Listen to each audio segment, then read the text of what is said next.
Hi, welcome back to my channel. My name is Taryn, and we talk about all things finance related.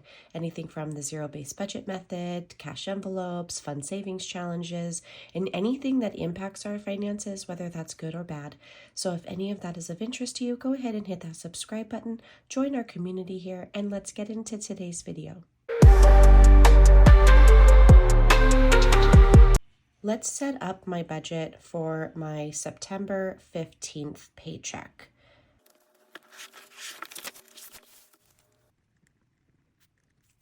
So although I get paid on the 30th and the 15th of every month, I will technically get this check on the 13th since the 15th lands on a Sunday. So I probably should have wrote 13, but that's okay. We are working with $2,140 for this week.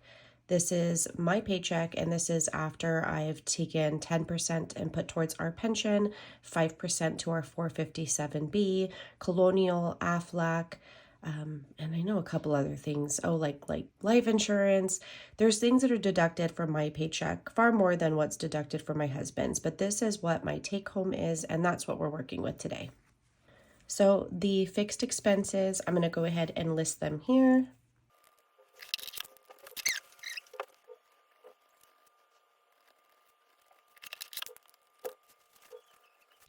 Okay, so we're going to take care of the mortgage, the second half of the mortgage, the second half of the car, Google Photos, which is like a storage for all of my photos, iCloud, which gives our family a shared, I think it's 1 terabyte, our Six Flags passes, or at least Rivers, and then HBO Max, which I wound up, after the promotion I signed up for at Black Friday, I wound up never canceling because my husband, it's what he's using. It's just all the shows he's watching. So I didn't want to take that from him. So we just added it to the budget for now. It is what it is. So $450 for the second half of mortgage, $345 for the second half of the car. Google Photos is only $2 a month, which is, I think, fabulous to just have a secondary backup to hold all your photos just in case. And then $10 a month to have that added storage for the iCloud, which I don't like the cloud. I don't like the idea of it just because you can't delete something off your phone and it stay in your cloud. I thought that that's what it was supposed to be for, was to hold things so that you could clear up your devices, but it actually isn't. You delete something, a photo off of your phone, off of your iPad, off of your Mac, laptop or desktop, whatever, it deletes it from the cloud. If I'm missing something, tell me. I feel like there's no way to store something in your cloud and it not be on your devices. So yeah, not cool. So then $10 for Rivers Pass. And then this is $10 for HBO Max. Let me just do a quick add up of that. So that's $827. Okay, so what we're gonna do is we're gonna borrow $85 from my husband's future check, which means we're going to be working with $2,225. So what we're going to do is we're going to take that $2,225. We are going to go ahead and minus that $827. That leaves us with $1,398. So that means we're going to bring down that $1,398 here, and we're going to work on the variable expenses. So groceries, gasoline, and our personal spending is what we need to cover. So groceries is going to get $300, gas is $225, and personal spending is $175. I'm writing a little fast today, so it's a little messy, so forgive me.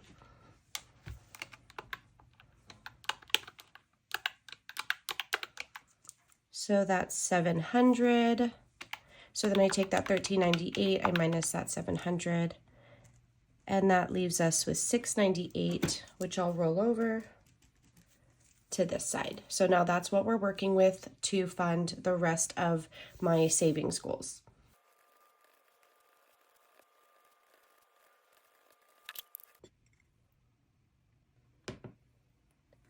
Okay, so we're gonna fund water, trash, earthquake policy, home warranty, home maintenance, ring alarm, pest control, septic, yard maintenance, garden, groceries, which is like extra overage, streaming, and then we're going to put that other $10 to his clothing. Last week we did 10 and we had wanted to do 20 for the month.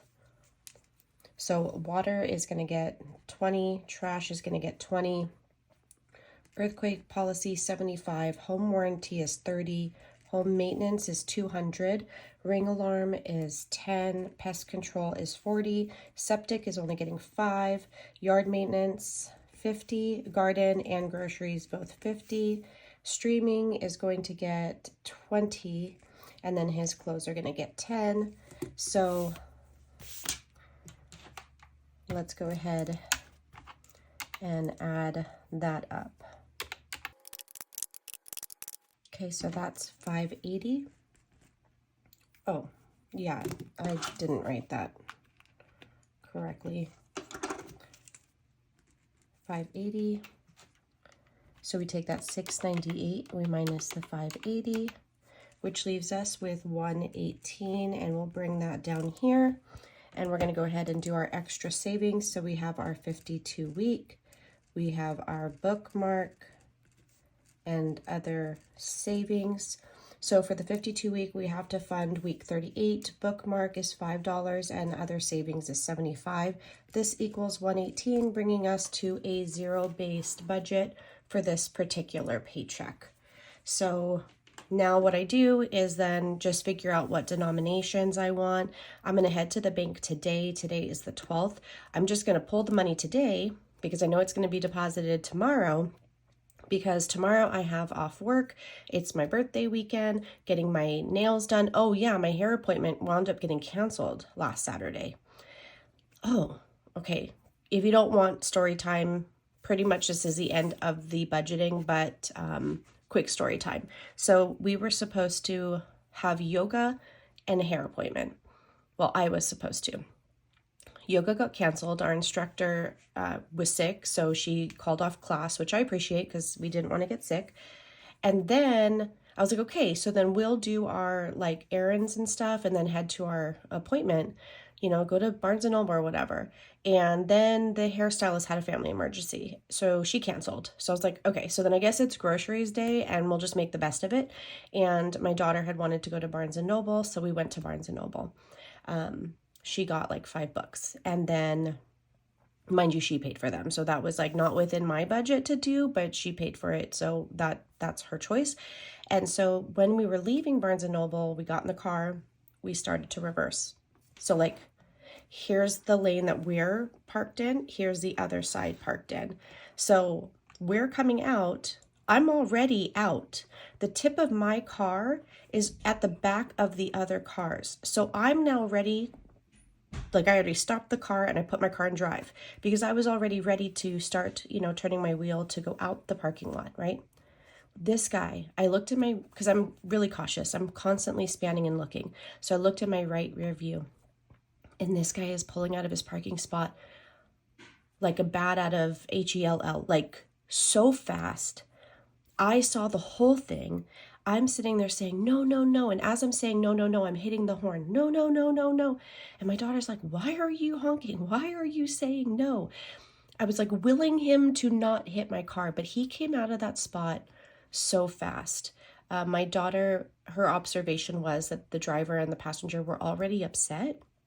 They may have been fighting, and it would explain the aggressiveness in the move he made, like how he pulled out. So he hit us. First thing I did was pulled out my phone and just started snapping pictures through the window. I got a picture of him. I got a picture of the license plate, of where my car was, where his car was, and then I got out of the car. I left my car in its spot, so I started to take more pictures. That's super important. Bottom line is, well, like long story short, they became aggressive. I was trying to log into my app for my insurance because I have my card electronically on my phone, but it wouldn't log me in. So then I called my husband and I said, can you log in and screenshot it and send it to me? Because we need to switch, you know, insurance information.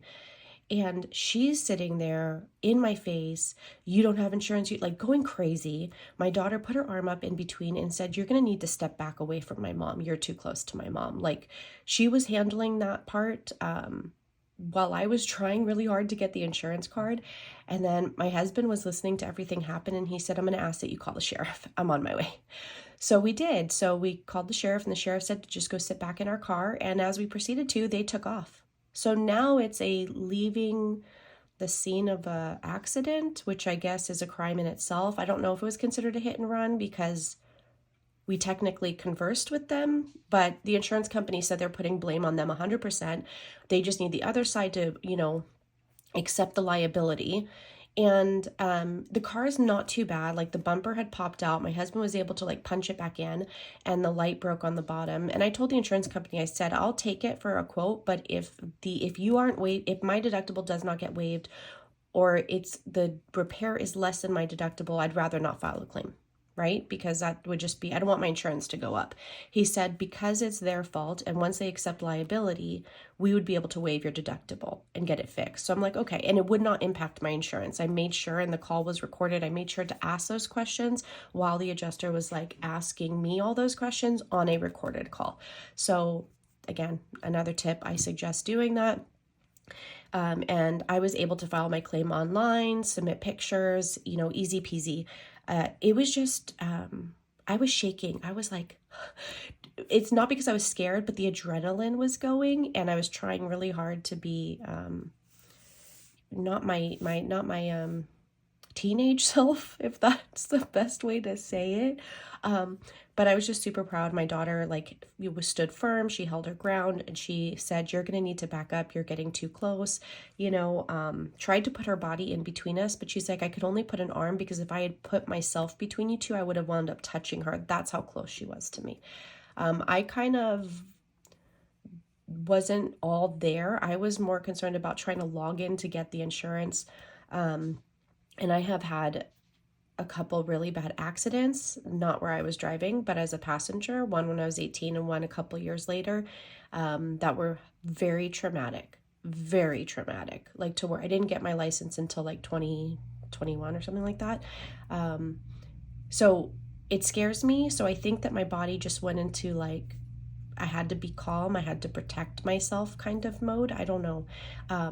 But my daughter was able to give a great description of both of them and including clothing. And I had got a picture of him. At least I was like aware enough that as soon as it happened, I started snapping pictures, which is really important.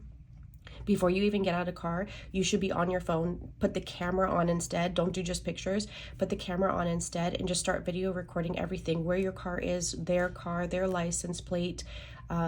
While you're recording, you can also hit the button to be taking still pictures, you know what I mean? Zoom in on the license plate so it's not blurry, zoom in on the person, just because you really have no idea which way it's going to go. Like, is this going to be a civil transaction, trading insurance, or are you going to get all crazy with me and then leave the scene? So we made a police report. I provided that information as well. So to say the least, I didn't have the Saturday I thought I was going to have. But Friday, I'm taking off work, getting my nails done, getting my hair done, and it's my birthday weekend. So we're going to make this the best that it can be. But I'm going to head to the bank on my lunch break today because I want to pull this and I want to do my cash stuffing before the weekend. We have a fire nearby that we're watching. I don't think it's going to make it to us as of now. Yesterday and then evening before, I would have told you otherwise. I was a little nervous. We started to get things ready. So I don't know if I'm actually going anywhere for my birthday. I'll update you guys if we wind up doing that. I wanted to go somewhere with just my husband. I need kid-free. I just need a break, and I wanted to be with my husband and maybe just one night somewhere, just him and I. Nothing huge, nothing too expensive or fancy. But at this point, I have $300 saved for my birthday and any personal money that we would put towards it, and really no plan. So we'll see. Hopefully it all goes well. But yep, this is it. This is the budget for this paycheck. I'm happy with it because we're meeting all of our home goals this time, a couple extra and some savings goals, and the bills are paid, which is a great feeling. We don't have to worry about where are we going to get that money. It's taken us a long time to get to this place, but it feels great. And if you haven't already started to budget your life out, live by this budget, I really highly recommend it. It is not restricting at all, not in my opinion. The fact that we have all this money saved, the fact that we're not living paycheck to paycheck like we were, like, yes, I'm using this whole paycheck. Yes, this says zero, that I have nothing left, but it's not all gone spent on things that are not needs, wants, future desires, future responsibilities. Like, we are taking care of it. So thank you so much again for being here and watching my channel, letting those ads play if you do, because that really does help and contribute towards us financially. So we're getting there. My YouTube channel is getting there, and I'm hoping, you know, once we get to 3K, we'll do another giveaway, and that revenue will eventually get more and more to where I can use it to supplement our income. So again, thank you guys so much, and I'll see you in the next video. Bye.